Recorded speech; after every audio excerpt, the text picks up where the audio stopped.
क्या आप जानते हैं, गौतम बुद्ध से एक बार किसी ने पूछा था, भगवान, दुनिया में इतने सारे लोग गरीब क्यों हैं? क्या उनका भाग्य ही खराब है, या उनके कर्मों में कोई कमी है, या फिर ईश्वर ही उनके साथ अन्याय करता है? आज की इस कहानी में हम जानेंगे गरीबी का वो असली कारण जो हमारी आंखों से ओझल रहता है। हम जानेंगे बुद्ध का वो अद्भुत ज्ञान जो सिर्फ आपकी सोच को ही नहीं बल्कि आपके जीवन की आर्थिक दिशा को भी बदल सकता है। इस कहानी को बहुत ध्यान से सुनिएगा, एक एक शब्द को अपने भीतर उतरने दीजिएगा। क्या पता इन शब्दों में ही आपके जीवन के बंद दरवाजों को खोलने वाली चाबी छिपी हो। ये बात उस समय की है जब तथागत गौतम बुद्ध श्रावस्ती के प्रसिद्ध जेतवन विहार में रुके हुए थे। जेतवन विहार को सेठ अनाथ पिंडिक ने सोने की मुद्राएं बिछाकर खरीदा था और बुद्ध को दान दिया था। वहां का वातावरण अत्यंत शांत और पवित्र था। दूर दूर से हजारों लोग, राजा, रंक, विद्वान, साधारण जन अपनी समस्याओं और प्रश्नों को लेकर बुद्ध के पास आते थे और उनकी करुणा और ज्ञान की शीतल धारा में स्नान करके एक नई शांति और एक नई दिशा लेकर लौटते थे। एक दिन जब बुद्ध अपना प्रवचन समाप्त कर चुके थे तो भीड़ में से एक नौजवान व्यापारी जिसका नाम सुदत्त था आगे आया। उसके वस्त्र कीमती रेशम के थे, उंगलियों में अंगूठियां थी, पर उसका चेहरा उतरा हुआ और आंखों में एक गहरी चिंता और उलझन थी। उसने बुद्ध के चरणों में प्रणाम किया और हाथ जोड़कर विनम्रता से कहा, भगवान तथागत, मैं आपके ज्ञान के प्रकाश में एक गहरा प्रश्न लेकर आया हूं जो मुझे रात दिन परेशान करता है। मैं एक व्यापारी हूं और ईश्वर की कृपा से मेरे पास धन की कोई कमी नहीं है, पर जब मैं अपने नगर में, अपने राज्य में घूमता हूं तो मैं हजारों लोगों को घोर गरीबी और दुख में जीवन काटते हुए देखता हूं। कुछ लोग जन्म से ही अमीर और सौभाग्यशाली क्यों होते हैं और कुछ लोग सारी उम्र कड़ी मेहनत करने के बावजूद गरीबी और अभाव में क्यों काट देते हैं? उसने एक गहरी सांस लेकर फिर पूछा, क्या भगवान उन्हें गरीब बनाकर भेजते हैं? क्या उनका भाग्य ही खराब होता है, या ये उनके किसी पूर्वजन्म के पापों का फल है जिसे वे भोगने के लिए विवश हैं? कृपा करके इस रहस्य से पर्दा उठाइए, भगवान। सुदत्त का प्रश्न सुनकर पूरी सभा में एक गहरा सन्नाटा छा गया। ये एक ऐसा प्रश्न था जो हर किसी के मन में था, पर पूछने का साहस कोई नहीं कर पाता था। बुद्ध मुस्कुराए। उनकी मुस्कान में न कोई व्यंग्य था, न कोई उपहास। उनकी मुस्कान में गहरी करुणा और समझ थी। उन्होंने अपनी आंखें बंद कर ली और कुछ देर के लिए गहरे मौन में चले गए। चारों ओर बैठे भिक्षु और अन्य लोग चुपचाप सांस रोके बैठे थे। उन्हें पता था कि जब बुद्ध मौन होते हैं तो उसके बाद कोई गहरा सत्य प्रकट होने वाला होता है। उस मौन में सिर्फ पेड़ों के पत्तों की हल्की सरसराहट और दूर से आती पक्षियों की चहचहाट ही सुनाई दे रही थी। कुछ क्षणों के बाद बुद्ध ने धीरे धीरे अपनी आंखें खोली। उनकी आंखों में एक दिव्य चमक थी। उन्होंने सुदत्त की ओर देखकर अत्यंत शांत और मधुर स्वर में कहा, सुनो व्यापारी, तुम्हारा प्रश्न बहुत गहरा है। इसका उत्तर किसी शास्त्र या तर्क से नहीं बल्कि जीवन की एक सरल कहानी से ही समझा जा सकता है। मैं तुम्हें एक कहानी सुनाता हूं, एक गरीब लकड़हारे की कहानी। बुद्ध ने कहना शुरू किया, बहुत समय पहले की बात है। एक घने जंगल के किनारे एक छोटी सी टूटी फूटी झोपड़ी में एक लकड़हारा रहता था। वो बहुत ही सीधा और मेहनती इंसान था। उसका जीवन एक ही ढर्रे पर चलता था। हर दिन सुबह उठना, अपनी पुरानी कुल्हाड़ी उठाना और शाम तक जंगल से सूखी लकड़ियां काटना, फिर उन लकड़ियों के गट्ठर को सिर पर उठाकर पास के बाजार में बेचना। दिन भर की इस हाड़तोड़ मेहनत के बाद भी उसे इतने ही पैसे मिलते थे कि वो मुश्किल से अपने और अपने परिवार के लिए 2 वक्त की रोटी का इंतजाम कर पाता था। उसके कपड़े हमेशा फटे रहते, बच्चे भूखे रहते और पत्नी बीमार रहती। वो अपने जीवन से बहुत दुखी और निराश था। एक दिन जब वो जंगल में एक पेड़ के नीचे बैठकर अपनी सूखी रोटी खा रहा था, तो उसने आसमान की ओर देखकर आह भरी और सोचा, हे भगवान, ये कैसी जिंदगी दी है तूने। मैं दिन रात मेहनत करता हूं, किसी का बुरा नहीं सोचता, फिर भी मैं गरीब का गरीब ही हूं। क्या मैं पूरी उम्र यूं ही गरीबी और अभाव में काट दूंगा?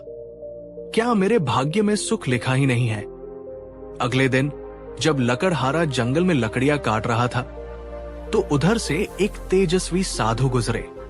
साधु ने लकड़हारे के चेहरे पर निराशा और थकान के भाव देखे और वे उसके पास रुक गए। साधु ने बड़ी करुणा से पूछा, वत्स, तुम इतने दुखी क्यों लग रहे हो? तुम्हारे मुख पर इतनी गहरी चिंता क्यों है? लकड़हारे ने साधु को प्रणाम किया और अपनी गरीबी का सारा दुख उनके सामने कह सुनाया। उसने बताया कि कैसे वो दिन रात मेहनत करता है, पर फिर भी उसकी गरीबी दूर नहीं होती। साधु ने उसकी पूरी बात धैर्य से सुनी। फिर उन्होंने कहा, वत्स, मैं देख रहा हूं कि तुम बहुत परिश्रमी हो, पर मुझे एक बात बताओ, तुम जंगल में इतनी दूर तक आते हो, पर तुम सिर्फ ये साधारण सूखी लकड़ियां ही क्यों काटते हो?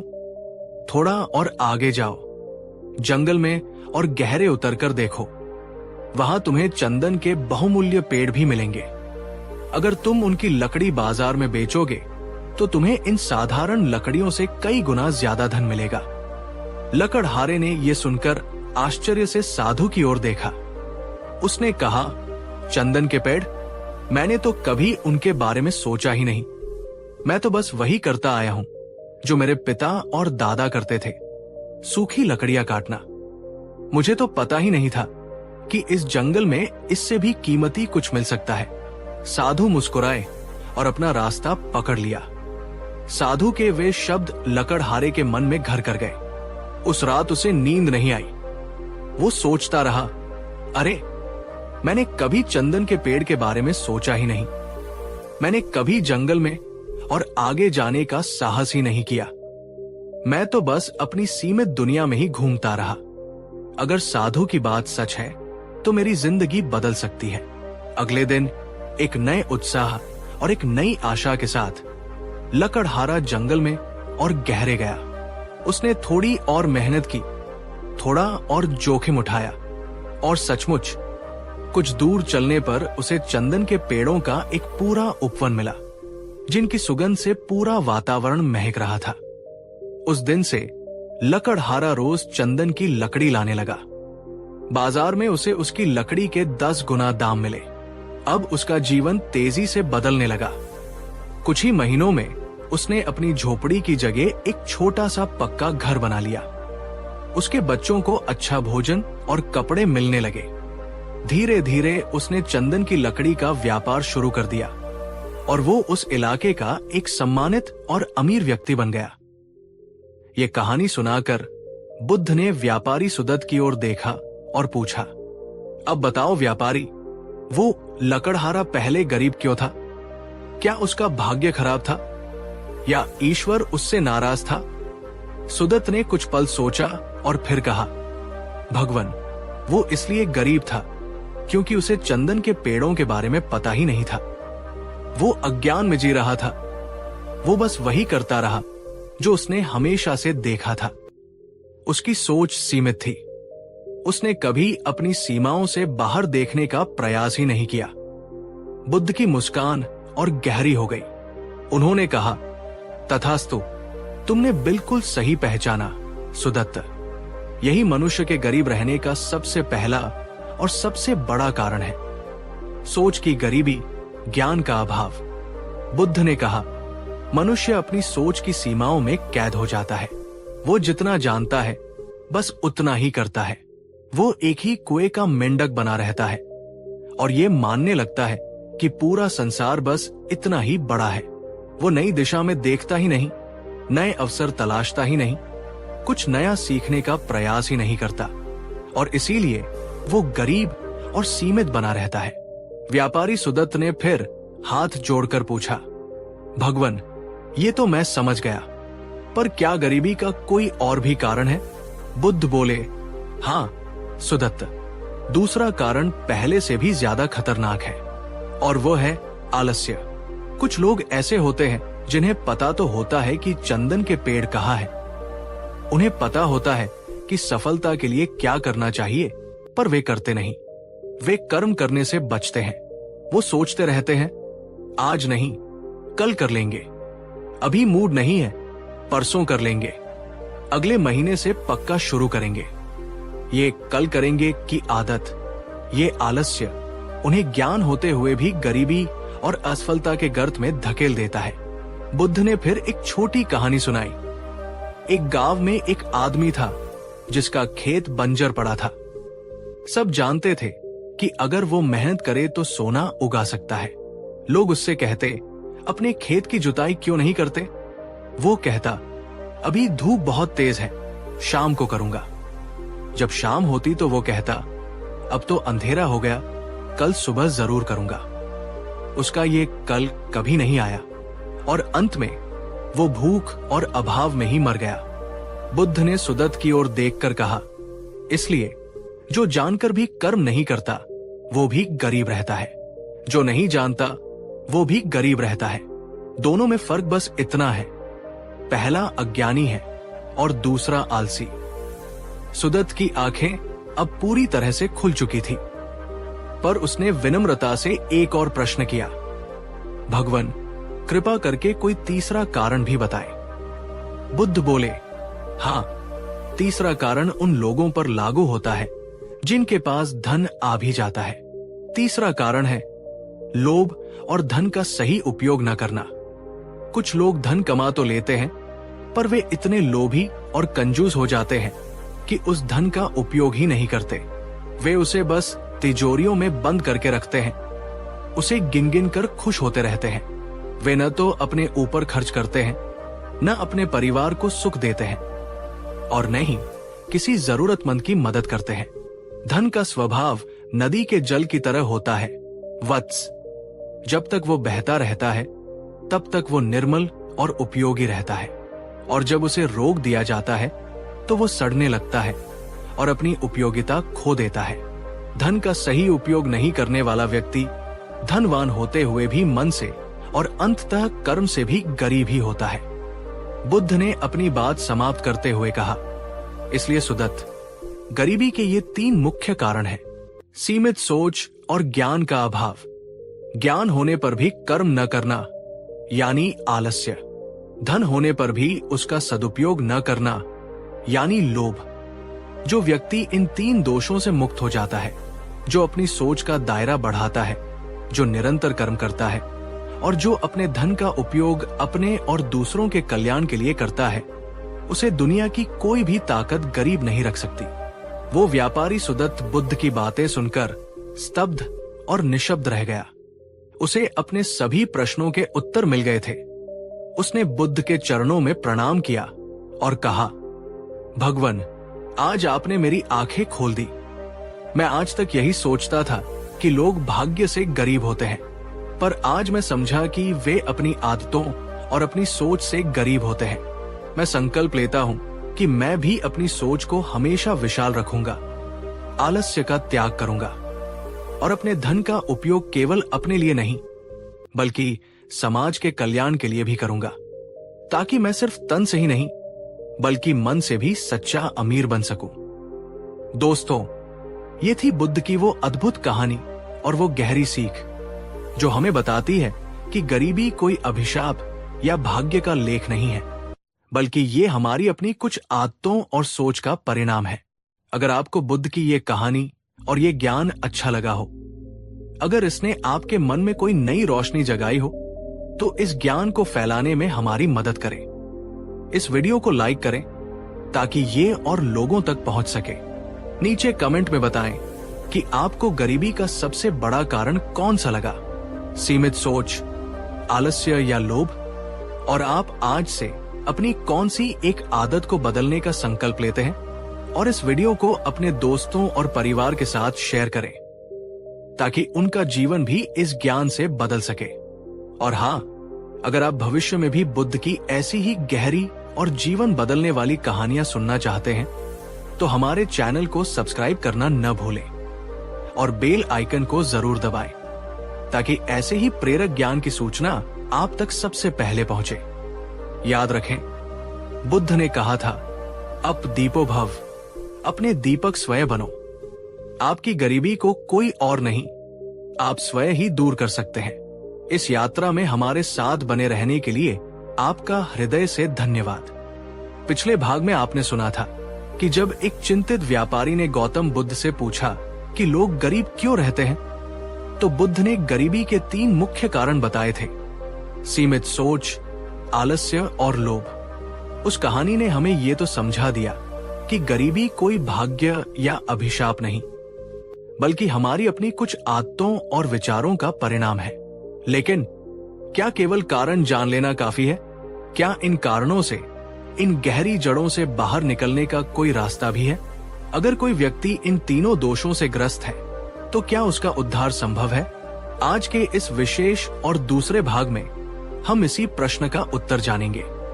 आज हम जानेंगे बुद्ध के वो 5 अचूक उपाय, जिन्हें अपनाकर कोई भी व्यक्ति गरीबी के दलदल से बाहर निकल सकता है।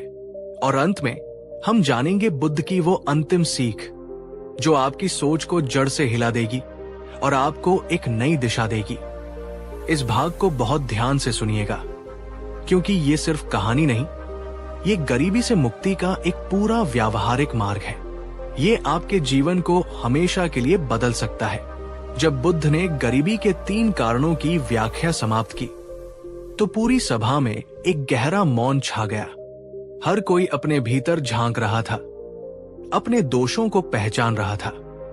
तभी बुद्ध के प्रिय शिष्य आनंद, जिनके मन में हमेशा करुणा और लोक कल्याण की भावना रहती थी, उन्होंने हाथ जोड़कर विनम्रता से पूछा, भगवन तथागत, आपने हमें गरीबी के कारणों का अद्भुत ज्ञान दिया, पर मेरे मन में एक शंका है। अगर कोई इंसान ऐसा हो जो इन तीनों कारणों से बुरी तरह ग्रस्त हो, उसकी सोच भी सीमित हो, वो स्वभाव से आलसी भी हो और उसके मन में लोभ भी भरा हो, तो क्या ऐसे व्यक्ति का भी कोई उद्धार संभव है? क्या उसके लिए भी गरीबी से बाहर निकलने का कोई मार्ग है, या वो हमेशा के लिए उसी अंधकार में रहने को विवश है? आनंद का प्रश्न अत्यंत महत्वपूर्ण था। ये उन लाखों करोड़ों लोगों की आवाज थी जो अपनी आदतों में फंसे हुए हैं और बाहर निकलने का रास्ता नहीं जानते। बुद्ध आनंद की करुणा और जिज्ञासा को देखकर मुस्कुराए। उन्होंने कहा, आनंद, तुम्हारा प्रश्न बहुत ही कल्याणकारी है। याद रखो, जब तक जीवन है, जब तक श्वास है, तब तक सुधार और उद्धार की संभावना हमेशा रहती है। कोई भी अंधकार इतना घना नहीं होता कि ज्ञान का एक छोटा सा दीपक भी उसे भेद न सके। हाँ आनंद, हर समस्या का समाधान है, हर रोग की औषधि है। ध्यान से सुनो, मैं तुम्हें गरीबी से मुक्ति के 5 अचूक उपाय बताता हूं। जो भी मनुष्य इन 5 मार्गों पर चलेगा, वो चाहे कितनी भी गहरी गरीबी में क्यों न हो, उससे बाहर अवश्य निकल आएगा। बुद्ध बोले, आनंद, गरीबी से मुक्ति का पहला और सबसे महत्वपूर्ण उपाय है सम्यक ज्ञान की प्राप्ति। गरीबी का मूल अज्ञान है, इसलिए गरीबी को मिटाने के लिए सबसे पहले ज्ञान का प्रकाश आवश्यक है। जिसके पास सही ज्ञान नहीं है, वो सही दिशा में कदम कैसे बढ़ा सकता है? वो तो उस नाविक की तरह है जो बिना दिशा सूचक यंत्र के गहरे समुद्र में उतर गया हो। वो चाहे कितनी भी मेहनत कर ले, भटकेगा ही। फिर बुद्ध ने इस बात को और सरलता से समझाने के लिए एक कहानी सुनाई। एक गांव में 2 किसान थे, हरि और केशव। दोनों के पास एक जैसा बराबर उपजाऊ खेत था। हरि बहुत परिश्रमी था। वो दिन रात अपने खेत में मेहनत करता, पसीना बहाता, पर हर साल उसकी फसल बहुत साधारण होती थी। कभी कभी तो खराब भी हो जाती थी। वो हमेशा थका और निराश रहता था। दूसरी ओर केशव अपेक्षाकृत कम मेहनत करता हुआ दिखता था, पर हर साल उसकी फसल हरि से दोगुनी होती थी। उसके खेत में हमेशा हरियाली रहती थी। एक दिन हरि ने हताश होकर केशव से पूछा, मित्र, ऐसा कैसे होता है? मैं तुमसे ज्यादा मेहनत करता हूं, फिर भी तुम्हारी फसल हमेशा मुझसे बेहतर होती है। क्या तुम्हारी किस्मत ज्यादा अच्छी है? केशव मुस्कुराया और बोला, नहीं मित्र, बात किस्मत की नहीं, ज्ञान की है। उसने बताया, मैंने अपनी खेती शुरू करने से पहले कुछ महीने नगर जाकर एक कृषि विशेषज्ञ से सलाह ली थी। उसने मुझे सिखाया कि इस मिट्टी के लिए कौन सा बीज सबसे उत्तम है, कब बुआई करनी चाहिए, किस खाद का कितना और कब उपयोग करना चाहिए, और फसल को कब और कितना पानी देना चाहिए।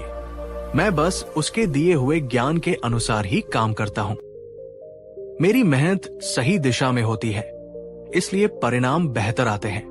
बुद्ध ने कहानी समाप्त करते हुए कहा, आनंद, देखा तुमने, ज्ञान के बिना की गई कड़ी मेहनत भी उस अंधे व्यक्ति की तरह है जो दौड़ तो रहा है पर गलत दिशा में। इसलिए जो भी व्यक्ति अपनी गरीबी दूर करना चाहता है, उसे सबसे पहले अपने काम से जुड़ा ज्ञान प्राप्त करना चाहिए। उसे नए तरीके सीखने चाहिए, सफल लोगों से सलाह लेनी चाहिए और अपनी समझ का दायरा बढ़ाना चाहिए।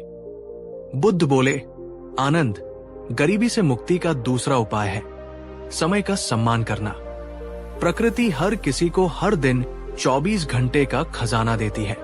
अमीर और गरीब दोनों के पास बराबर समय होता है, पर जो व्यक्ति इस समय रूपी धन का सही उपयोग करता है वो समृद्ध हो जाता है, और जो व्यक्ति समय का अनादर करता है उसे व्यर्थ की बातों, आलस्य और टालमटोल में गवा देता है। समय भी उसका अनादर करता है और उसे गरीबी और पश्चाताप के गर्त में छोड़ देता है। फिर बुद्ध ने एक और छोटी सी कथा सुनाई। एक राजकुमार था जो अत्यंत प्रतिभाशाली था, पर उसे हर काम को टालने की बुरी आदत थी।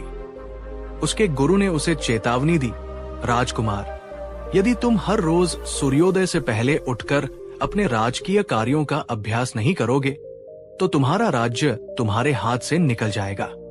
राजकुमार ने बात तो मान ली, पर अगले दिन जब सुबह हुई तो उसने सोचा, आज बहुत ठंड है, कल से उठूंगा। फिर अगले दिन सोचा, आज नींद पूरी नहीं हुई, परसों से पक्का। ऐसे करते करते साल बीत गए। वो अभ्यास में निपुण नहीं हो पाया। जब पड़ोसी राजा ने आक्रमण किया तो वो अपने राज्य की रक्षा नहीं कर सका और उसका राज्य छिन गया। बुद्ध बोले, आनंद, गरीबी का एक बहुत बड़ा कारण समय का अपमान भी है।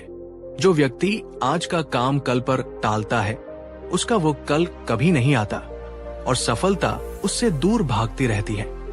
बुद्ध बोले, आनंद, तीसरा और अत्यंत महत्वपूर्ण उपाय है प्रयास में निरंतरता। मैंने देखा है कि लोग बड़े उत्साह से कोई काम शुरू तो करते हैं, पर जब शुरुआती कठिनाइयां आती हैं या तुरंत परिणाम नहीं मिलता तो वे हार मान लेते हैं। लोग एक दिन, 2 दिन या हफ्ता भर कोशिश करते हैं और फिर निराश होकर बैठ जाते हैं। ध्यान रखो आनंद, जल्दी हार मान लेने वाला व्यक्ति गरीबी और साधारणता के बंधन से कभी बाहर नहीं निकल सकता। इस बात को समझाने के लिए बुद्ध ने एक और कहानी कही। एक व्यक्ति नदी के किनारे सोना खोजने गया। उसने एक जगह चुनी और 2 दिन तक पूरी मेहनत से खुदाई की। जब उसे कुछ नहीं मिला तो वो निराश हो गया और ये सोचकर लौट आया कि मेरी किस्मत में सोना नहीं है। कुछ महीनों बाद एक दूसरा व्यक्ति उसी स्थान पर आया। उसने भी खुदाई शुरू की। उसे भी कई दिनों तक कुछ नहीं मिला, पर उसने हिम्मत नहीं हारी। वो लगा रहा और 1 हफ्ते की निरंतर खुदाई के बाद उसे उसी जगह पर एक बड़ी सोने की खान मिल गई। वो रातों रात अमीर हो गया। बुद्ध बोले, आनंद, सोचो, अगर पहला व्यक्ति कुछ दिन और धैर्य रखता, कुछ और प्रयास करता, तो वो भी उस सोने का मालिक बन सकता था। वो मंजिल के बहुत करीब था, पर उसने पहले ही हार मान ली। इसलिए सफलता के लिए केवल शुरुआत करना काफी नहीं, निरंतर प्रयास करते रहना अनिवार्य है। बुद्ध बोले, आनंद, चौथा उपाय थोड़ा गहरा है और ये मन की अमीरी से जुड़ा है। ये उपाय है दान, उदारता और सेवा का भाव। जो व्यक्ति केवल अपने लिए कमाता है और अपने लिए ही जमा करता है, वो धनवान होकर भी दरिद्र है। प्रकृति का नियम है कि जो देता है उसे और अधिक मिलता है, जैसे कुएं से जितना पानी निकाला जाता है उसमें उतना ही नया और ताजा पानी भरता जाता है, वैसे ही धन का भी स्वभाव है।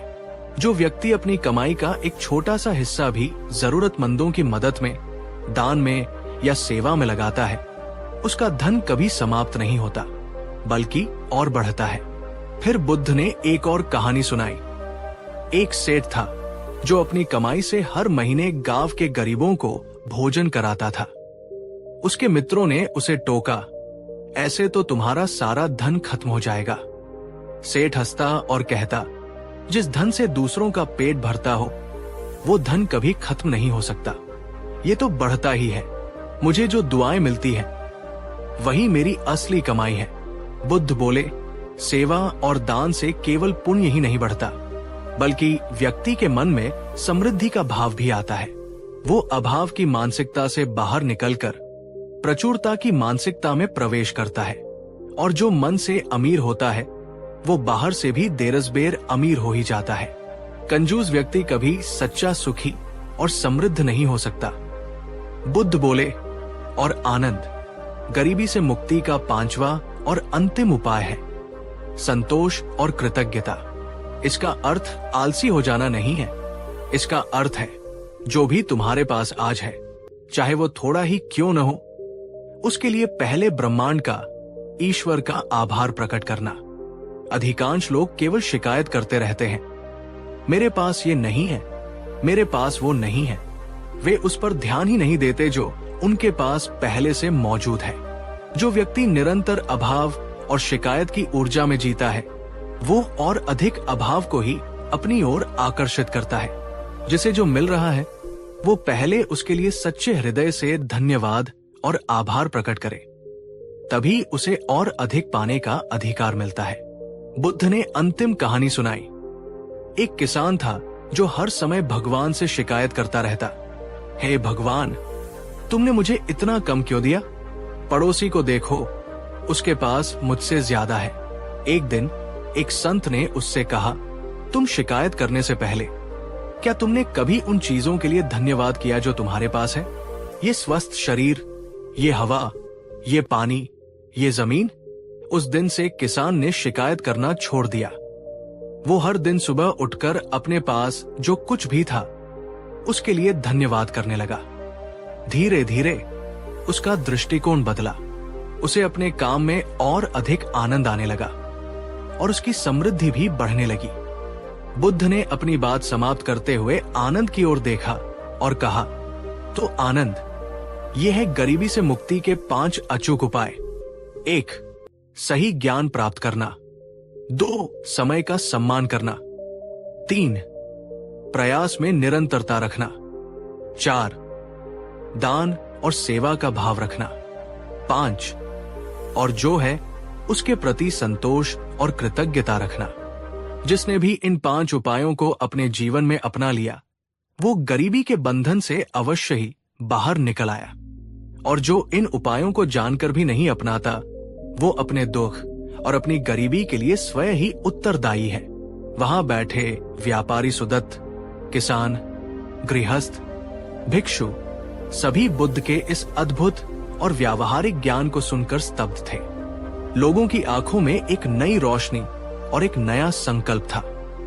उन्हें अब ये लगने लगा था कि गरीबी कोई अभिशाप या स्थायी अवस्था नहीं, बल्कि एक परीक्षा है, एक चुनौती है, और उस परीक्षा को पास करने का, उस चुनौती को जीतने का स्पष्ट और सीधा रास्ता बुद्ध ने उन्हें बता दिया था। दोस्तों, ये थी बुद्ध की वो गहरी सीख जो हमें बताती है कि गरीबी से बाहर निकलने का रास्ता हमारे अपने ही भीतर है। ये हमारी सोच, हमारी आदतों और हमारे कर्मों में छिपा है। पिछले एपिसोड में आपने जाना बुद्ध के वो 5 अचूक उपाय जो गरीबी के अंधेरे को मिटाने की पहली किरण है। ज्ञान की प्राप्ति, समय का सम्मान, निरंतर प्रयास, दान और सेवा और संतोष का भाव। लेकिन एक गहरा प्रश्न अब भी बाकी है। क्या सिर्फ इन उपायों को अपनाने से ही कोई व्यक्ति हमेशा के लिए गरीबी से मुक्त हो सकता है?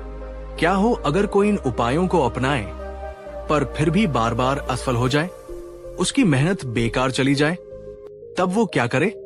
आज के इस एपिसोड में हम जानेंगे गौतम बुद्ध का वो अंतिम और सबसे गहरा रहस्य, जो ये बताता है कि केवल अमीर बनना ही काफी नहीं है, बल्कि गरीबी से स्थायी मुक्ति कैसे पाई जा सकती है।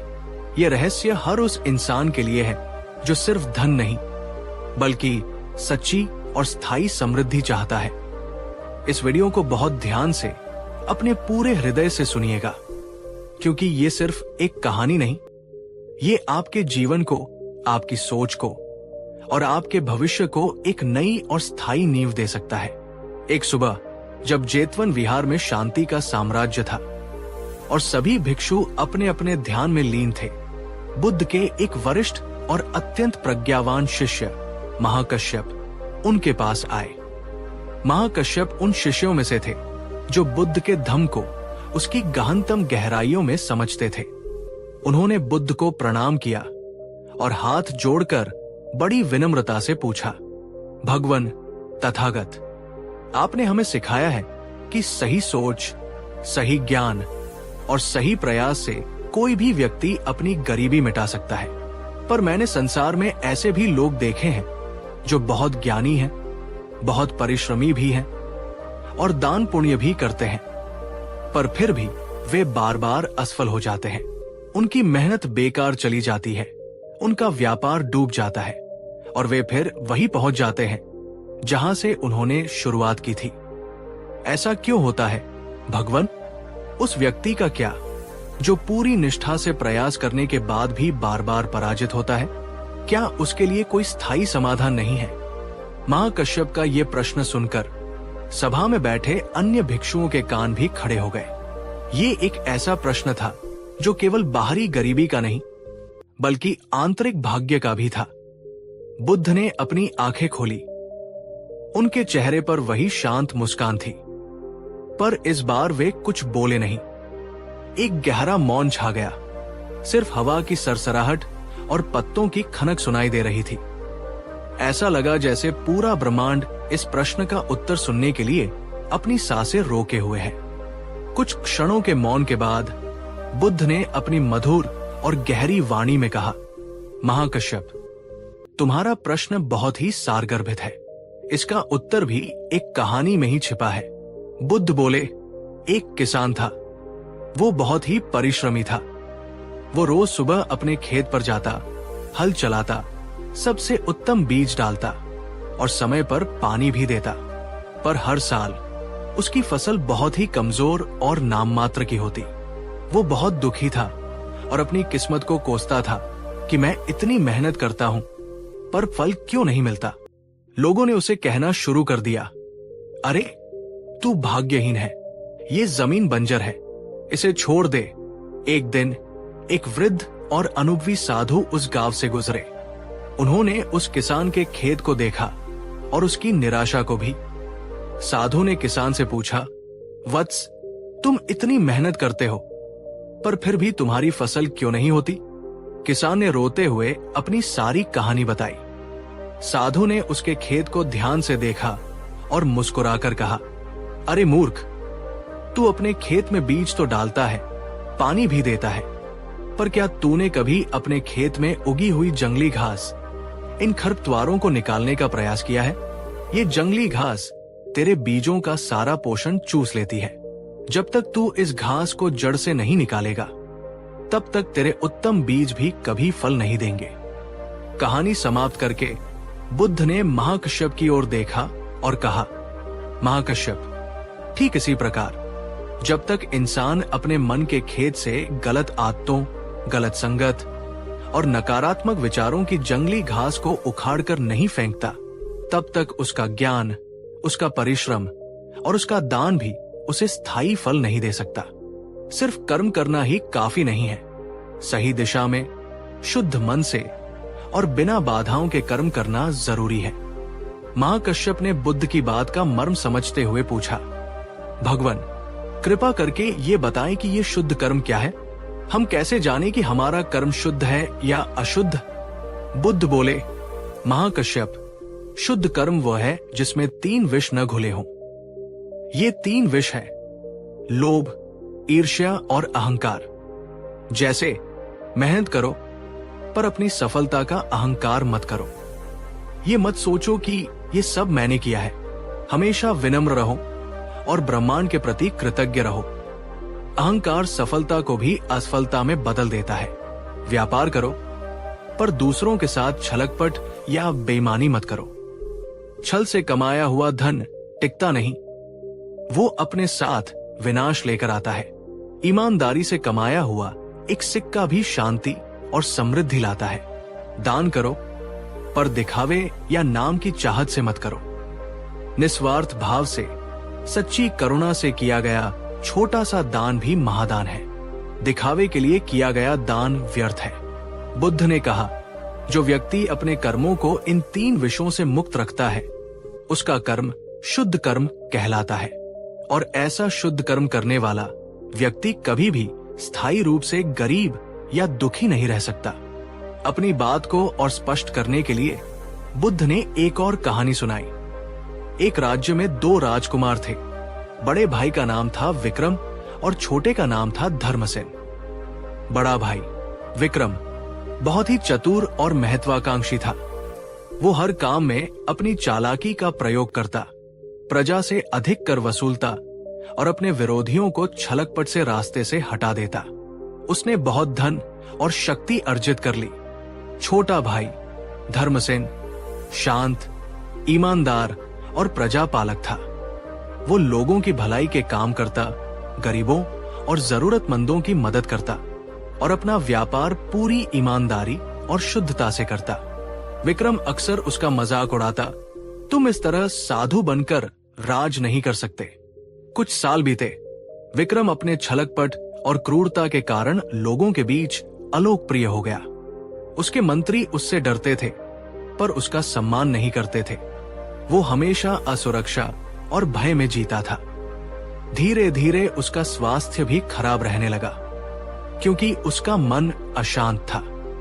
अंत में उसकी सेना और सामंतों ने ही उसके खिलाफ बगावत कर दी और उसे राज्य से निकाल दिया। दूसरी तरफ छोटे भाई धर्मसेन को प्रजा इतना प्रेम और सम्मान देती थी कि पिता की मृत्यु के बाद जनता ने एकमत से उसे अपना शासक चुन लिया। उसकी ईमानदारी के कारण उसका व्यापार भी 4 गुना बढ़ गया और उसका राज्य सुख, शांति और समृद्धि से भर गया। बुद्ध ने कहा, विक्रम ने अशुद्ध कर्मों से तात्कालिक सफलता तो पाई, पर वो स्थायी नहीं थी।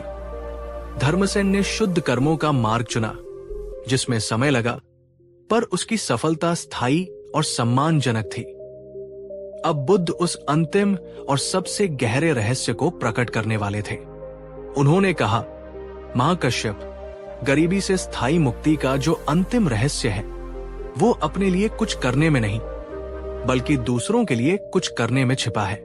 बुद्ध बोले, जिस व्यक्ति का जीवन दूसरों के काम आता है, जो दूसरों के दुखों को कम करने का प्रयास करता है, जो दूसरों की उन्नति में सहायक बनता है, उसका भाग्य कभी खत्म नहीं हो सकता, उसका पुण्य कभी क्षीण नहीं होता।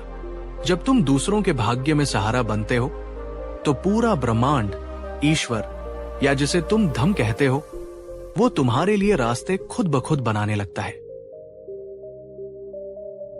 क्योंकि तब तुम केवल एक व्यक्ति नहीं रहते, तुम एक माध्यम बन जाते हो, एक जरिया बन जाते हो इस सृष्टि की करुणा को प्रवाहित करने का। और जो नदी दूसरों के खेतों को सींचती है, वो स्वयं कभी नहीं सूखती। तब सभा में बैठा एक निर्धन ब्राह्मण, जो वर्षों से पूजा पाठ करता था, पर हमेशा गरीब ही रहा, रोते हुए बोला, भगवान, मैंने तो सारी उम्र यज्ञ किए, वेद पढ़े, पर मैं हमेशा गरीब ही रहा। क्यों? बुद्ध ने बड़ी करुणा से पूछा, ब्राह्मण, क्या तुमने कभी अपने ज्ञान से किसी अज्ञानी को पढ़ाया? क्या तुमने कभी अपने घर आई एक रोटी में से आधी रोटी किसी भूखे को खिलाई? क्या कभी किसी बीमार की सेवा की या किसी दुखी को सांत्वना के 2 शब्द कहे? ब्राह्मण ने नहीं में सिर हिला दिया। बुद्ध बोले, तुमने ज्ञान और पुण्य तो अर्जित किया, पर उसे केवल अपने लिए संचित करके रखा, उसे बांटा नहीं। ध्यान रखो ब्राह्मण, जो सिर्फ अपने लिए जीता है, उसका जीवन एक सूखे हुए कुएं की तरह हो जाता है, और जो दूसरों के लिए जीता है, उसका जीवन एक बहती हुई नदी की तरह हमेशा हरा भरा और समृद्ध रहता है, आत्मिक रूप से भी और अंततः भौतिक रूप से भी। ये सुनकर महाकश्यप ने हाथ जोड़कर विनती की, भगवान, कृपा करके हमें कोई ऐसा सूत्र या मंत्र दीजिए जिसे हर साधारण व्यक्ति भी याद रख सके और जिसे सुनकर, समझकर और अपनाकर कोई भी व्यक्ति गरीबी और दुख से स्थायी रूप से मुक्त हो सके। बुद्ध ने कुछ क्षणों के लिए अपनी आंखें बंद की, जैसे पूरे ब्रह्मांड के ज्ञान को कुछ शब्दों में समेट रहे हों। फिर उन्होंने मौन तोड़ा और वो अमर मंत्र दिया, धैर्य बलम प्रयासश्च ज्ञान चात्मवश सुखम, शुद्ध कर्म च सेवा च सत्कारण नृणा धनम। अर्थात बुद्ध ने समझाया, जिस व्यक्ति के जीवन में ये 7 गुण आ जाते हैं वही सच्चा धनी है और उसे स्थायी समृद्धि प्राप्त होती है। धैर्यम, सब्र रखने की क्षमता, ये विश्वास कि अच्छे कर्म का फल मिलेगा, भले ही देर से मिले। बलम, केवल शरीर की ही नहीं बल्कि मन की शक्ति, मुश्किलों में न टूटने का साहस। प्रयास, निरंतर कोशिश करते रहने की लगन, हार न मानने का जज्बा। ज्ञानम, उदास स्माइली, सही दिशा में प्रयास करने के लिए आवश्यक ज्ञान और समझ। आत्मवशम, अपनी इंद्रियों और अपने मन पर नियंत्रण, ताकि वे तुम्हें गलत रास्ते पर न ले जाएं। शुद्ध कर्म, बिना छल, कपट, लोभ और अहंकार के किया गया कर्म। सेवा, दूसरों की निस्वार्थ मदद करने का भाव। बुद्ध बोले, जिसने इन 7 को अपने जीवन में एक साथ साध लिया, उसकी गरीबी और उसका दुख हमेशा के लिए दूर हो जाएंगे, और जो इनमें से एक को भी छोड़ देगा उसका जीवन फिर उसी दलदल में फंसने का खतरा बना रहेगा। बुद्ध का ये अंतिम रहस्य और ये 7 सूत्रीय मंत्र सुनकर सारी सभा में एक गहरा पवित्र मौन छा गया। लोगों की आंखों से आंसू बह रहे थे, पर ये दुख के नहीं बल्कि आत्मबोध और कृतज्ञता के आंसू थे। उन्हें लग रहा था जैसे अब तक वे अंधेरे में भटक रहे थे और आज उन्हें पहली बार जीवन का सच्चा प्रकाश दिखाई दिया है। उन्हें समझ आ गया था कि गरीबी कोई बाहरी अभिशाप नहीं बल्कि इन 7 गुणों की कमी का ही परिणाम है। दोस्तों, ये थी बुद्ध की वो गहरी और संपूर्ण सीख जो हमें न केवल गरीबी के कारणों से बल्कि उसके स्थायी समाधान से भी परिचित कराती है। पिछले भागों में हमने सुना कि गरीबी क्या है, उसके कारण क्या है और बुद्ध के बताए मार्ग पर चलकर उससे स्थायी मुक्ति कैसे पाई जा सकती है। लेकिन आज का प्रश्न उससे भी एक कदम आगे का है। जब हमारे पास धन आ जाए, जब हम गरीबी के चक्र से बाहर निकल जाएं, तो उस धन का सही उपयोग क्या है? क्या धन सिर्फ अपने सुख और अपनी विलासिता के लिए है या इसका कोई इससे भी बड़ा और गहरा उद्देश्य है? आज की इस कथा में हम सुनेंगे गौतम बुद्ध का वो अंतिम रहस्य जो धन, सुख और शांति के बीच के संबंध को उजागर करता है। हम जानेंगे कि क्यों कुछ लोग अमीर होकर भी हमेशा दुखी, भयभीत और अशांत रहते हैं और कैसे धन का सही उपयोग करके हम न केवल भौतिक बल्कि आत्मिक समृद्धि भी पा सकते हैं। इस कहानी को अपने मन के सारे दरवाजे खोलकर सुनिएगा, क्योंकि ये आपके धन के प्रति नजरिए को और शायद आपके जीवन के उद्देश्य को भी हमेशा के लिए बदल सकती है। श्रावस्ती के जेतवन विहार में, जहां बुद्ध अपनी करुणा और ज्ञान की वर्षा कर रहे थे, एक दिन एक बहुत बड़ा और प्रसिद्ध व्यापारी जिसका नाम था रत्नसार उनसे मिलने आया। वो एक भव्य पालकी में बैठकर आया था, जिसके आगे पीछे उसके दास दासियों और अंगरक्षकों का एक बड़ा काफिला था। उसके वस्त्र कीमती सिल्क के थे और उसके शरीर पर सोने और मणियों के आभूषण चमक रहे थे। उसे देखकर कोई भी कह सकता था कि वो नगर का सबसे धनी व्यक्ति है। उसने बुद्ध के चरणों में बहुमूल्य उपहारों का ढेर लगा दिया और प्रणाम करके हाथ जोड़कर बैठ गया। बुद्ध ने उसके उपहारों की ओर देखा भी नहीं, उन्होंने केवल उसकी आंखों में झांका। रत्नसार ने कहा, भगवान तथागत, मैं इस नगर का सबसे अमीर व्यक्ति हूं। मेरे पास सोना, चांदी, हीरे मोती, घोड़े, हाथी, विशाल हवेलियां, वो सब कुछ है जिसे पाने का एक साधारण इंसान सपना देखता है। पर भगवन, इन सब के बावजूद मुझे एक पल की भी शांति नहीं मिलती। मुझे रात को नींद नहीं आती। उसने एक गहरी, चिंतित सांस लेकर कहा, हर समय मेरे मन में एक डर लगा रहता है। कहीं मेरा ये धन लुट न जाए, कहीं मेरे व्यापार में कोई बड़ा घाटा न हो जाए। मुझे डर लगा रहता है कि कहीं मेरे अपने ही मुझे धोखा न दे दे। मुझे डर लगता है कि कोई भयानक बीमारी मुझे घेर न ले। मुझे ये भी डर लगता है कि नगर के गरीब लोग मुझसे नफरत करते होंगे। भगवन, इस धन ने मुझे सुख नहीं बल्कि अनगिनत चिंताएं और भय दिए हैं। कृपा करके मुझे शांति का मार्ग बताएं। रत्नसार की बातें सुनकर बुद्ध के चेहरे पर वही शांत और रहस्यमयी मुस्कान आई। उन्होंने बड़ी कोमलता से पूछा, हे श्रेष्ठन, तुम अपने इस अपार धन का करते क्या हो? व्यापारी रत्नसार ने बड़े गर्व से उत्तर दिया, भगवन, मैं अपने धन से और धन बनाता हूं। मैं बड़े बड़े महल बनवाता हूं। सोने चांदी के आभूषण खरीदकर उन्हें अपनी तिजोरियों में जमा करता हूं। सारे मगध साम्राज्य में मेरे व्यापार की शाखाएं फैली हुई हैं। मेरे खजाने दिन रात भरते रहते हैं। मैं अपने धन को निरंतर बढ़ा रहा हूं। बुद्ध ने उसकी पूरी बात धैर्य से सुनी। फिर उन्होंने एक और सरल सा प्रश्न पूछा, जो उस व्यापारी के हृदय में तीर की तरह चुभ गया। बुद्ध ने पूछा, श्रेष्ठन, ये सब तो ठीक है, पर क्या तुमने अपने इस धन से कभी किसी भूखे को पेट भरकर भोजन कराया? क्या कभी किसी निर्धन कन्या के विवाह में सहायता की? क्या कभी किसी बीमार और लाचार व्यक्ति की निस्वार्थ भाव से मदद की? ये प्रश्न सुनकर व्यापारी रत्नसार चुप हो गया। उसके पास कोई जवाब नहीं था। उसका गर्व से तना हुआ सिर शर्म और आत्मग्लानि से झुक गया। उसने अपने जीवन में धन तो बहुत कमाया था, पर उसे बांटना कभी नहीं सीखा था।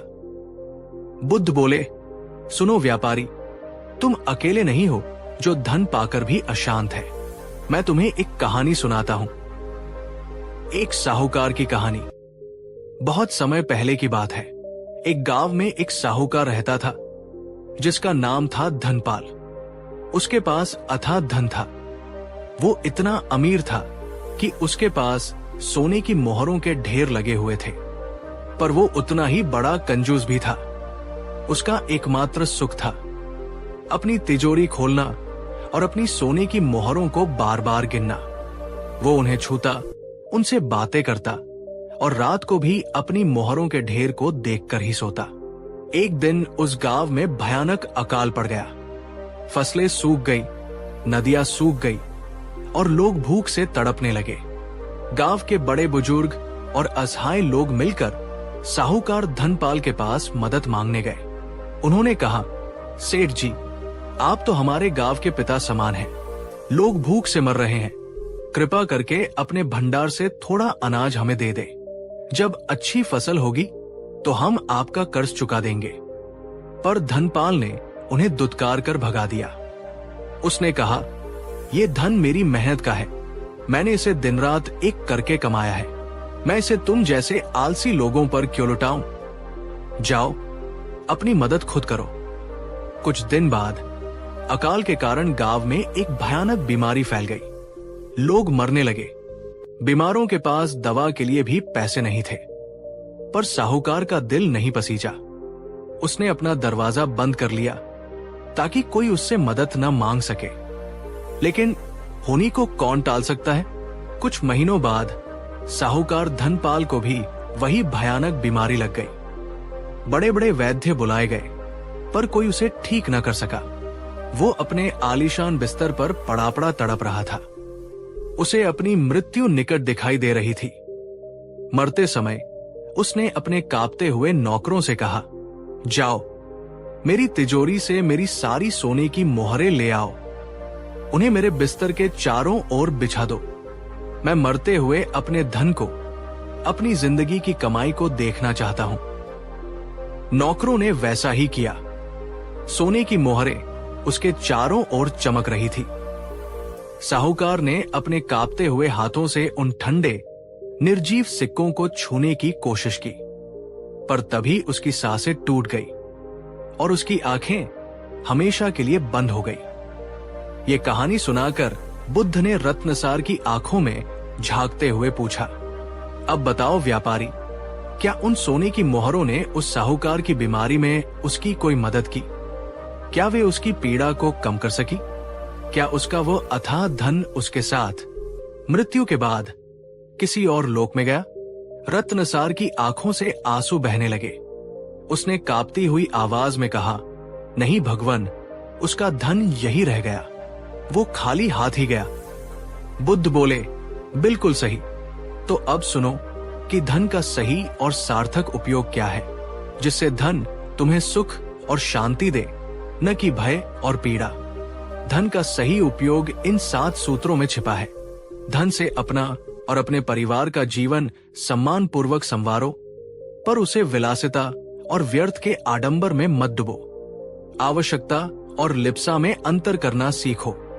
धन से अपने परिवार, अपने आश्रितों और अपने कर्मचारियों की रक्षा करो। उन्हें सुरक्षा और सहारा दो, पर धन के मोह में पड़कर उनसे भावनात्मक रूप से मत उलझो। धन का एक हिस्सा जरूरतमंदों, गरीबों, बीमारों और असहायों की मदद के लिए अवश्य निकालो, क्योंकि यही निस्वार्थ दान तुम्हारे धन को पवित्र बनाता है और तुम्हें पुण्य का भागीदार बनाता है। धन का उपयोग पुण्य कमाने के लिए करो। साधु संतों, भिक्षुओं और ज्ञानी जनों की सेवा करो। विहारों, पाठशालाओं और चिकित्सालयों के निर्माण में सहयोग दो। यही तुम्हारे अगले जन्म का, तुम्हारे भविष्य का सच्चा खजाना होगा। धन का उपयोग समाज में सुख और ज्ञान फैलाने के लिए करो। कुएं खुदवाओ, पेड़ लगवाओ, ज्ञान की पुस्तकें छपवाओ। जब तुम समाज को सुखी बनाते हो, तभी वो सुख लौटकर तुम्हें सच्ची शांति देता है। धन को नदी के जल की तरह बहने दो, उसे रोक कर मत रखो। जैसे पानी बहता है तो निर्मल और मीठा रहता है, और रुकता है तो सड़ जाता है, वैसे ही धन जब समाज में घूमता है तो समृद्धि लाता है, और जब एक जगह रुक जाता है तो अहंकार और भय पैदा करता है। धन को ज्ञान और सेवा से जोड़ दो। जब तुम ज्ञान प्राप्त करने में और दूसरों की सेवा करने में धन का उपयोग करते हो, तब वो तुम्हारे अहंकार को मिटाकर तुम्हें समाज में सच्चा और स्थायी सम्मान दिलाता है। बुद्ध ने अपनी बात समाप्त करते हुए कहा, रत्नसार, धन तेल की तरह है। अगर तुम उस तेल को दीपक में डालकर ज्ञान की बाती लगाकर जलाओगे, तो वो स्वयं भी जलेगा और दूसरों को भी प्रकाश देगा। वो सार्थक हो जाएगा। लेकिन अगर तुम उस तेल को बिना उपयोग के बस एक बर्तन में भरकर रखोगे, तो वो कुछ समय बाद सड़ जाएगा और बदबू देने लगेगा। वो व्यर्थ हो जाएगा। अब चुनाव तुम्हारा है। तुम अपने धन को प्रकाश बनाना चाहते हो या सड़ांध? व्यापारी रत्नसार की आंखों से पश्चाताप और आत्मबोध के आंसू बह रहे थे। उसे आज धन का असली अर्थ समझ में आया था। वो जो शांति बाहर खोज रहा था, वो तो उसके अपने ही कर्मों में छिपी थी। उसने बुद्ध के चरणों में अपना सिर रख दिया और कहा, भगवान, आपने आज मेरी आंखें खोल दी। मैं आज तक एक मूर्ख की तरह धन को जमा करने में ही लगा रहा और उसे ही सुख समझता रहा, पर आज मैं समझा कि असली सुख कमाने में नहीं, बल्कि बांटने में है। मैं संकल्प लेता हूं, भगवान, कि अब से मेरा ये धन सिर्फ मेरा नहीं, बल्कि समाज के हर जरूरतमंद का होगा। मैं भूखों को भोजन दूंगा, बीमारों की सेवा करूंगा और शिक्षा के प्रकाश को फैलाने के लिए विद्यालय और पुस्तकालय बनवाऊंगा। बुद्ध मुस्कुराए और उसके सिर पर हाथ रखकर बोले, साधु, साधु, साधु।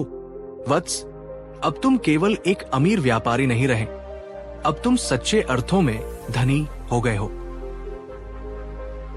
दोस्तों, ये थी बुद्ध की वो अमूल्य सीख जो हमें बताती है कि धन कमाना गलत नहीं है, पर उसे केवल अपने लिए जमा करना अज्ञानता है। धन एक ऊर्जा है और ऊर्जा का स्वभाव है बहना।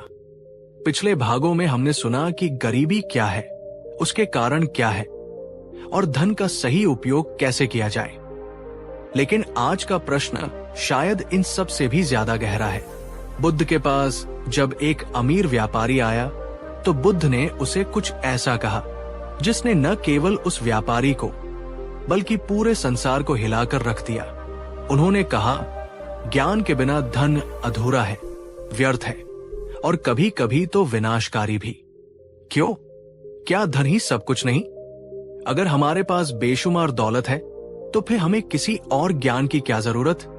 इस प्रश्न का उत्तर जानने के लिए और धन और ज्ञान के असली संबंध को समझने के लिए सुनिए आज की ये अद्भुत और आंखें खोल देने वाली कथा। ये उस समय की बात है जब बुद्ध की कीर्ति अपने चरम पर थी। एक दिन एक और धनी व्यापारी जिसका नाम हिरण्यक था, बुद्ध से मिलने आया। वो पिछले व्यापारी रत्नसार से भी अधिक धनी और अधिक अहंकारी था। उसने सुंदर और कीमती रेशमी वस्त्र पहने थे। उसकी उंगलियों में सोने और हीरे की अंगूठियां थी, गले में मोतियों का हार और कलाइयों में सोने के बाजूबंद चमक रहे थे। उसकी हर चीज उसकी बेशुमार दौलत का प्रदर्शन कर रही थी। उसने बुद्ध के सामने आकर औपचारिक रूप से प्रणाम किया, पर उसकी आंखों में श्रद्धा से अधिक अपने धन का गर्व था। उसने कहा, भगवन, मैंने आपके बारे में बहुत सुना है। आप ज्ञान और शांति की बातें करते हैं, पर मैं ये मानता हूं कि इस संसार में धन ही सबसे बड़ी शक्ति है। मैं इस राज्य का सबसे अमीर आदमी हूं। बड़े बड़े राजा और सामंत भी मुझसे कर्ज लेते हैं। लोग मेरा आदर करते हैं, मुझसे डरते हैं। मेरे पास सब कुछ है, घोड़े, हाथी, विशाल हवेलियां और हजारों दास दासी। आप ही बताइए, जब मेरे पास इतना धन है तो मुझे किसी और ज्ञान की क्या जरूरत है? पैसा है तो सब कुछ है ना? हिरण्यक के अहंकार भरे शब्दों को सुनकर भी बुद्ध के चेहरे पर वही शांत मुस्कान बनी रही। उन्होंने बड़ी कोमलता और धैर्य से पूछा, हे श्रेष्ठिन, मैं तुम्हारी बात से सहमत हूं कि तुम्हारे पास बहुत कुछ है, पर मुझे एक बात बताओ। अगर तुम्हारे पास दुनिया के सबसे तेज और सबसे अच्छे अनगिनत घोड़े हो, पर तुम घुड़सवारी करना ही न जानते हो, तो क्या वे घोड़े तुम्हारे किसी काम आएंगे? व्यापारी हिरण्यक ने थोड़ा सोचते हुए कहा, नहीं भगवन, वे मेरे किसी काम नहीं आएंगे। बल्कि अगर मैं उन पर बैठने की कोशिश करूंगा तो मुझे तो गिरने का डर लगेगा। बुद्ध ने फिर पूछा, और अगर तुम्हारे पास हजारों एकड़ उपजाऊ जमीन हो, अनगिनत खेत हो, लेकिन तुम्हें खेती करने का, बीज बोने का और फसल की देखभाल करने का कोई ज्ञान न हो, तो क्या तुम्हें उन खेतों से कोई लाभ होगा? व्यापारी बोला, नहीं भगवन, मैं तो अपनी अज्ञानता से उन खेतों को भी बंजर बना दूंगा। मुझे तो नुकसान ही होगा। बुद्ध की मुस्कान और गहरी हो गई। उन्होंने कहा, बस यही तो मैं तुम्हें समझाना चाहता हूं, श्रेष्ठिन। बुद्ध बोले, सुनो व्यापारी, मैं तुम्हें एक कहानी सुनाता हूं। एक मूर्ख राजकुमार की कहानी। बहुत समय पहले की बात है। एक राज्य का राजा बहुत ही वृद्ध और बीमार हो गया। उसका एक ही बेटा था जो उसका उत्तराधिकारी था, पर वो राजकुमार बचपन से ही भोग विलास में पला बढ़ा था। उसे गंगा किनारे घूमना, शिकार खेलना और मित्रों के साथ मदिरापान करके ऐश करना ही पसंद था। राजा ने और उसके गुरुओं ने उसे कई बार राजकाज और शास्त्रों को पढ़ने के लिए कहा, लेकिन उसने कभी किसी की बात पर ध्यान नहीं दिया। वो कहता था, मेरे पिता राजा हैं, मुझे क्या जरूरत है ये सब सीखने की? एक दिन राजा की मृत्यु हो गई। राज्य के मंत्री और सेनापति राजकुमार के पास गए और बोले, महाराज, अब आप ही हमारे राजा हैं। कृपा करके सिंहासन संभालें और राज्य का मार्गदर्शन करें। राजकुमार ने बड़े अहंकार और लापरवाही से हंसते हुए कहा, अरे, सिंहासन संभालना कौन सा मुश्किल काम है? मैं सिंहासन पर बैठूंगा, आदेश दूंगा और फिर आराम से सो जाऊंगा। तुम लोग चिंता मत करो। और फिर वही हुआ जिसका डर था। राजकुमार राजा तो बन गया, पर उसके पास राजधर्म का कोई ज्ञान नहीं था। पहले ही दिन अपने खजाने को और भरने के लालच में उसने सैनिकों को आदेश दिया, जाओ राज्य के हर नागरिक से दोगुना कर टैक्स वसूल करो। इस मूर्खतापूर्ण आदेश से पूरी प्रजा में हाहाकार मच गया। लोग आक्रोशित हो गए। कुछ ही दिनों में राज्य में जगह जगह विद्रोह होने लगे। राजा के जो वफादार मंत्री थे वे भी उसकी इस नीति से नाराज हो गए और उन्होंने उसे सलाह देना बंद कर दिया। राज्य में चारों ओर अफरातफरी और अशांति मच गई। पड़ोसी राज्य का राजा ये सब देख रहा था। उसने इस अवसर का लाभ उठाया और कुछ ही महीनों में उस राज्य पर हमला कर दिया। चूंकि प्रजा और सेना अपने राजा से नाखुश थी, किसी ने भी दिल से युद्ध नहीं किया और वो मूर्ख राजकुमार, जो कल तक एक विशाल राज्य का स्वामी था, अपनी जान बचाकर भागने पर मजबूर हो गया। उसका राज्य छिन गया।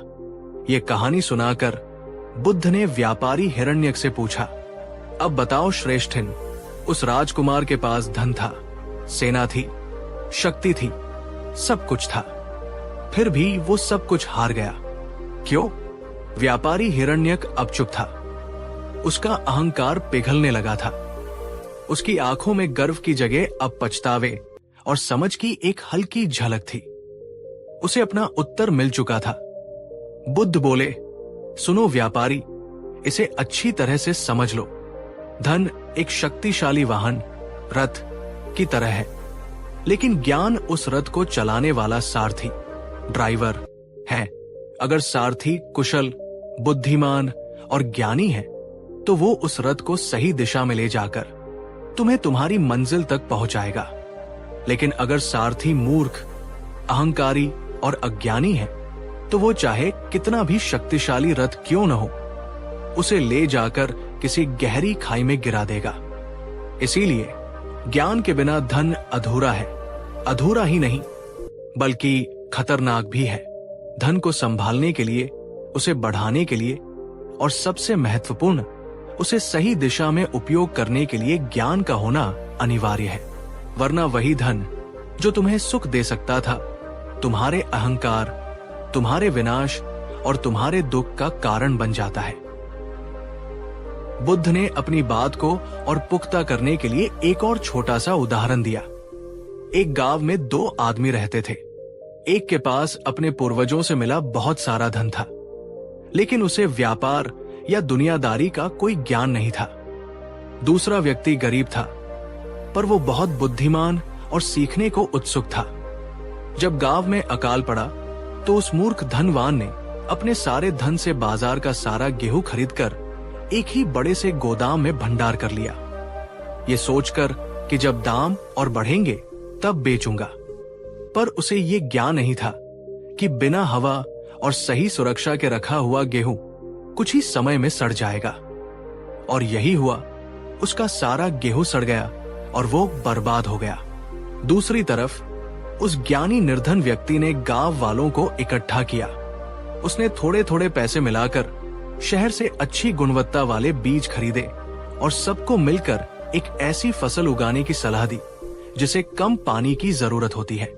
उसकी बुद्धि और ज्ञान से पूरा गांव अकाल से बच गया और बाद में उसने अपनी इसी बुद्धि से बहुत धन भी कमा लिया। बुद्ध बोले, देखो परिस्थितियों ने कैसे एक धनवान को गरीब बना दिया और एक गरीब बुद्धिमान को धनवान बना दिया। इसलिए धन से अधिक शक्तिशाली ज्ञान है। व्यापारी हिरण्य की आंखों में अब आंसू थे। वो बुद्ध के चरणों में गिर पड़ा और बोला, भगवान, आपने आज मेरे अहंकार को चूर चूर कर दिया। आपने मुझे मेरी अज्ञानता का आईना दिखा दिया। आप सही कहते हैं, मेरे पास धन तो बहुत है, पर उसे संभालने और सही उपयोग करने का ज्ञान नहीं। मुझे ये भी डर है कि अगर कल मेरा बेटा भी मेरी तरह अज्ञानी रहा तो वो मेरी इस सारी संपत्ति को नष्ट कर देगा।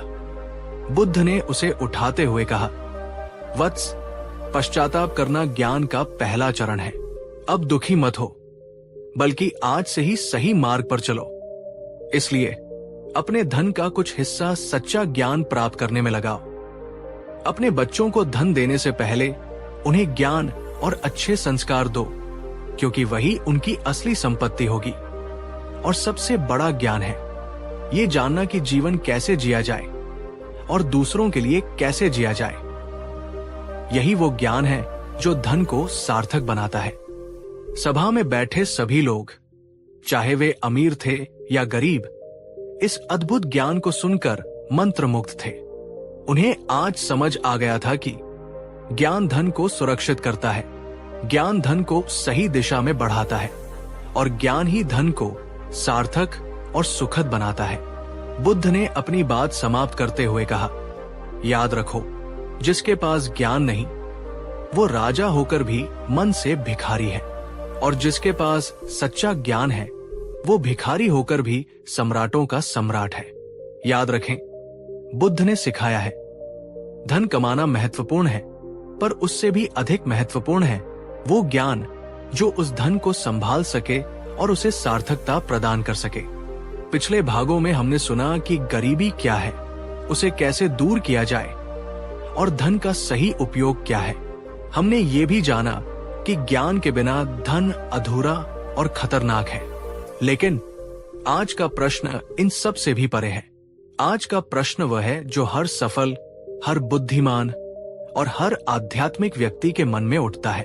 क्या जीवन में केवल धन कमा लेना काफी है, या केवल ज्ञानी बन जाना काफी है, या फिर सब कुछ छोड़कर केवल ध्यान में लीन हो जाना ही जीवन का लक्ष्य है? आज बुद्ध ने जो रहस्य खोला, उसने इन तीनों के बीच के अदृश्य धागे को उजागर कर दिया। उन्होंने कहा, धन, ज्ञान और ध्यान, ये तीनों जीवन रूपी रथ के 3 पहिए हैं। अगर एक भी पहिया कमजोर या अनुपस्थित होगा तो जीवन का रथ लड़खड़ाकर गिर जाएगा। इनका संतुलन ही सच्चा और स्थायी सुख देता है। कैसे? आइए आज की इस अंतिम और अद्भुत कथा में जीवन के इस परम संतुलन के रहस्य को समझते हैं। श्रावस्ती के जेतवन विहार में सुबह का समय था। वातावरण में एक दिव्य शांति और पवित्रता व्याप्त थी। बुद्ध गहरे ध्यान में लीन थे और उनके चारों ओर बैठे सैकड़ों भिक्षु भी ध्यान की गहराइयों में डूबे हुए थे। जब ध्यान सत्र समाप्त हुआ तो एक युवा भिक्षु, जिसका नाम सुभूति था, ने हाथ जोड़कर खड़े होकर पूछा, भगवन तथागत, मेरे मन में एक गहरी दुविधा है। मैं जब संसार में था तो देखता था कि लोग कहते हैं धन ही सब कुछ है। धन के लिए वे कुछ भी करने को तैयार रहते हैं। जब मैं ज्ञानियों की संगत में आया तो उन्होंने कहा कि ज्ञान ही सब कुछ है, धन तो माया है। और अब जब मैं आपकी शरण में हूं तो हम सीखते हैं कि ध्यान ही सब कुछ है, क्योंकि यही मन को शांति और मुक्ति देता है। भगवन कृपा करके इस भ्रम को दूर करें। इन तीनों में से सच्चाई क्या है? एक गृहस्थ और एक भिक्षु के लिए सही मार्ग क्या है? सुभूति का प्रश्न सुनकर बुद्ध ने अपनी आंखें खोली। उनका शांत और करुणामय चेहरा पूर्णिमा के चांद की तरह खिला हुआ था। उन्होंने बड़ी कोमलता से कहा, सुभूति, तुम्हारा प्रश्न बहुत ही सारगर्भित है। सुनो, और तुम सब भी ध्यान से सुनो। बुद्ध बोले, धन, ज्ञान और ध्यान, ये तीनों एक दूसरे के विरोधी नहीं बल्कि पूरक है। ये जीवन रूपी इमारत के 3 कोने हैं। एक त्रिकोण की 3 भुजाएं हैं। अगर एक भी कोना या एक भी भुजा कमजोर होगी तो जीवन की इमारत कभी भी स्थिर और मजबूत नहीं बन सकती, वो गिर जाएगी। इनमें से किसी एक को चुनना और दूसरे को त्याग देना वैसा ही है जैसे कोई कहे कि मुझे सांस तो लेनी है पर छोड़नी नहीं है। ये असंभव है। सच्चा जीवन, एक संतुलित और परिपूर्ण जीवन, इन तीनों के सामंजस्य में ही है। अपनी बात को स्पष्ट करने के लिए बुद्ध ने 3 कहानियां सुनाई। उन्होंने कहा, पहले उस व्यक्ति की कहानी सुनो जिसने केवल ज्ञान को ही सब कुछ माना। एक गांव में एक पंडित रहता था। वो वेदों और शास्त्रों का बहुत बड़ा विद्वान था। उसकी ख्याति दूर दूर तक फैली थी। लोग उसके पास ज्ञान और शिक्षा लेने आते थे। पर वो पंडित सांसारिक मामलों में बिल्कुल शून्य था। उसे न तो खेती का ज्ञान था, न व्यापार का, और न ही धन के प्रबंधन का। परिणाम ये हुआ कि उसके पास खुद के खाने के लिए भी पैसे नहीं होते थे। उसका घर टूटा फूटा था, पत्नी और बच्चे भूखे रहते थे। वो स्वयं कुपोषण के कारण अक्सर बीमार रहता था। वो अपने ज्ञान से दूसरों की समस्याओं का समाधान तो बताता था, पर अपनी गरीबी और बीमारी का समाधान नहीं कर पाता था। अंत में वो महान ज्ञानी, वो महापंडित, भूख और बीमारी से एक गरीब और लाचार व्यक्ति की तरह मर गया। बुद्ध ने पूछा, बताओ सुभूति, क्या उसका वो महान ज्ञान उसके अपने या उसके परिवार के जीवन को बचा सका? नहीं। क्यों? क्योंकि उसके जीवन में धन का यानी भौतिक साधनों का नितांत अभाव था। उसने ज्ञान तो अर्जित किया, पर उस ज्ञान का उपयोग करके अपने जीवन की भौतिक आवश्यकताओं को पूरा करने का मार्ग नहीं अपनाया। उसका जीवन का त्रिकोण अधूरा था। बुद्ध बोले, अब उस दूसरे व्यक्ति की कहानी सुनो जिसने केवल धन को ही सब कुछ माना। एक नगर में एक बहुत धनवान सेठ था। उसने अपने परिश्रम और बुद्धि से सैकड़ों हवेलियां बनाई, सोने और हीरों के भंडार जमा कर लिए। पर जैसे जैसे उसका धन बढ़ता गया, वैसे वैसे उसके मन की शांति घटती गई। उसे हर समय चिंता, भय और क्रोध ने घेरे रखा। उसे नींद नहीं आती थी। वो रात रात भर जागकर अपनी तिजोरियों की चिंता करता। उसे अपने ही बेटों और नौकरों पर शक होने लगा। वो लोगों से मिलना जुलना बंद कर दिया, क्योंकि उसे लगता था कि सब उसके धन के लालच में ही उससे बात करते हैं। अंत में वो अपने ही बनाए हुए सोने के पिंजरे में एक कैदी बन गया। उसे अनेक मानसिक और शारीरिक रोग हो गए। वो हकीमों और वैद्यों को ढेरों पैसे देता, पर कोई उसकी अशांति को दूर न कर सका, और 50 की उम्र में ही वो चिंता और भय से मर गया। बुद्ध ने पूछा, बताओ, क्या उसका वह अथाह धन उसके दुख को, उसकी चिंता को या उसकी मृत्यु को टाल सका? नहीं। क्यों? क्योंकि उसके जीवन में ध्यान यानी मन की शांति और आत्मसंयम का पूरी तरह से अभाव था। उसका जीवन का त्रिकोण भी अधूरा था। बुद्ध बोले, और अब उस तीसरे व्यक्ति की कहानी सुनो जिसने केवल ध्यान को ही सब कुछ मान लिया। एक व्यक्ति था जो सांसारिक जीवन से ऊबकर साधु बन गया। वो दिन रात एक गुफा में बैठकर ध्यान करता था, तपस्या करता था। लोग उसे एक महान सिद्ध पुरुष समझने लगे, पर उसे न तो शास्त्रों का कोई ज्ञान था और न ही उसे दुनिया की व्यवहारिक समझ थी। वो अपनी पैतृक जमीन और संपत्ति को अपने एक रिश्तेदार के भरोसे छोड़ आया था। उस चालाक रिश्तेदार ने धीरे धीरे झूठे कागजात बनवाकर उसकी सारी जमीनें हड़प ली। जब उस साधु को यह पता चला तो वो क्रोध और दुख से भर गया। उसका ध्यान भंग हो गया और उसका मन फिर से सांसारिक उलझनों में फंस गया। वो अपनी साधना करता रहा, पर अंत में एक गरीब और छला हुआ व्यक्ति बनकर मर गया। बुद्ध ने पूछा, बताओ, क्या उसका वो गहरा ध्यान उसे सांसारिक धोखे से बचा सका? नहीं। क्यों? क्योंकि उसके पास ज्ञान यानी सही और गलत की परख और व्यवहारिक समझ का अभाव था। उसका जीवन का त्रिकोण भी अधूरा और असंतुलित था।